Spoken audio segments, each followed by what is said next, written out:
जीवन में धमकियां कई रूपों में आती है, कभी शब्दों की, कभी परिस्थितियों की, कभी लोगों की नाराजगी की और कभी सामाजिक दबाव की।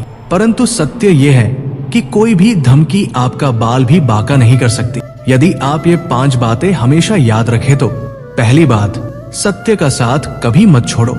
सच बोलना और सच के रास्ते पर चलना आसान नहीं होता, लेकिन यही सबसे शक्तिशाली रास्ता है। झूठ भले ही क्षणिक सुरक्षा दे, पर अंत में वो गिरा देता है। सत्य आपको भीतर से निर्भीक बनाता है।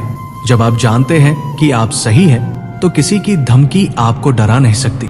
दूसरी बात, ईश्वर पर अटूट विश्वास रखो। जब इंसान साथ छोड़ देते हैं, तब भी ईश्वर साथ रहता है। संकट के समय घबराने के बजाय प्रार्थना करें, धैर्य रखें और भरोसा रखें कि जो भी हो रहा है वो आपके भले के लिए है। आस्था मन को शांत करती है और भय को मिटाती है। तीसरी बात, अपनी गरिमा कभी मत गिरने दो। कई लोग आपको डराकर, अपमानित करके या दबाव डालकर झुकाना चाहेंगे, पर आप कभी भी अपने आत्मसम्मान से समझौता न करें। शांत रहिए, मर्यादित रहिए और अपनी सीमाओं में रहिए। आपकी गरिमा ही आपकी असली ताकत है। चौथी बात, परिस्थितियों से भागो मत, उनका सामना करो। धमकियां अक्सर इसलिए डराती है क्योंकि हम उनसे भागते हैं। याद रखें, हर कठिन परिस्थिति आपको कुछ सिखाने आती है। साहस के साथ खड़े रहिए, समाधान ढूंढिए और अपने डर पर विजय प्राप्त कीजिए। जो व्यक्ति मुश्किलों का सामना करता है वही जीवन में विजयी होता है।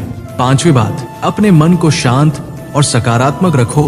डर, क्रोध और नकारात्मक सोच इंसान को कमजोर बना देती है। ध्यान, प्रार्थना और अच्छे विचारों से अपने मन को मजबूत बनाइए। जब मन शांत होता है, तब सही निर्णय लेने की शक्ति मिलती है और कोई भी धमकी आपको विचलित नहीं कर पाती। जीवन में तूफान आएंगे, लोग डराएंगे, परिस्थितियां कठिन होंगी, पर यदि आप इन 5 बातों को थाम कर चलेंगे तो आप अडिग रहेंगे।